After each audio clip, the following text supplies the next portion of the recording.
Russian forces are conducting limited offensive operations along the northern Kharkiv Oblast border, making tactical gains in less defended areas. Reports suggest that Russian forces are not aiming for a large-scale operation to seize Kharkiv City. Ukrainian forces have repelled Russian assaults in the region, while Russian sources claim advances and seizures of settlements like Morokovets and Oleynikov. However, these advances are seen as minor, with Ukrainian forces maintaining their positions in most contested areas. The ongoing skirmishes indicate a strategy of attrition rather than decisive territorial gains. NASA's firm's data shows increased fire activity in northern Kharkiv Oblast, indicating ongoing clashes. Russian mill bloggers claim control over several settlements, but Ukrainian sources report that many of these claims are exaggerated. The Ukrainian military remains resilient, successfully defending key positions despite repeated Russian assaults. The focus appears to be on creating localized pressure, rather than executing a broad offensive. The presence of heavy infantry and limited mechanized units highlights the constrained nature of Russian operations. This piecemeal approach may hinder any substantial progress towards strategic objectives. The U.S. annual threat assessment suggests that Putin believes Russian forces have blunted Ukrainian efforts to retake territory, expecting Western support for Ukraine to wane. This belief shapes Russia's ongoing operations in Kharkiv Oblast. Russian forces aim to hold their gains, anticipating Ukrainian counteroffensives. Limited advances in Donetsk and Avdiivka support this strategy. Russian operations aim to exploit perceived weaknesses in Ukrainian defenses, hoping to achieve gradual territorial gains over time. However, material constraints and Western aid could impact this strategy, potentially tipping the balance back in Ukraine's favor.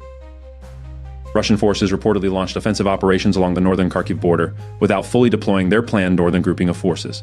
They committed a limited amount of combat power, suggesting a hastily planned operation. Ukrainian observers noted Russian forces deploying around key areas like Lipsy and Vovchansk, with significant troop movements. Russian military bloggers reported various unit engagements, highlighting the dispersed nature of these operations. This fragmented approach may indicate internal logistical and strategic challenges within the Russian military, affecting their overall effectiveness and coherence on the battlefield. The limited Russian offensive operations in Kharkiv Oblast reflect a shift in strategy, possibly due to the resumption of U.S. security assistance. Russian forces are advancing with a smaller force, avoiding high-risk maneuvers.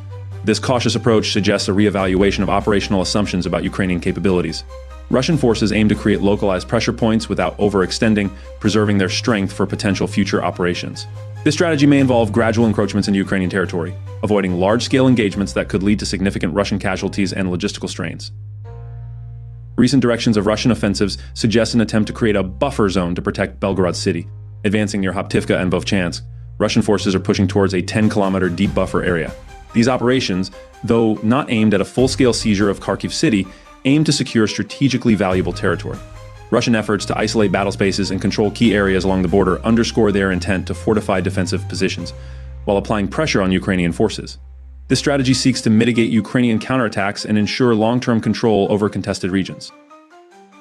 Ukrainian forces successfully conducted drone strikes against a Russian oil refinery in Volgograd Oblast on May 10-11. This attack underscores Ukraine's capability to target critical infrastructure deep within Russian territory. The strikes damaged processing facilities, demonstrating the reach and effectiveness of Ukrainian special operations. Such actions disrupt Russian logistics and supply lines, adding pressure on Russian military operations. These drone strikes highlight the evolving nature of the conflict, where both sides leverage advanced technology to achieve strategic objectives and disrupt enemy operations. This dynamic continues to shape the battlefield landscape.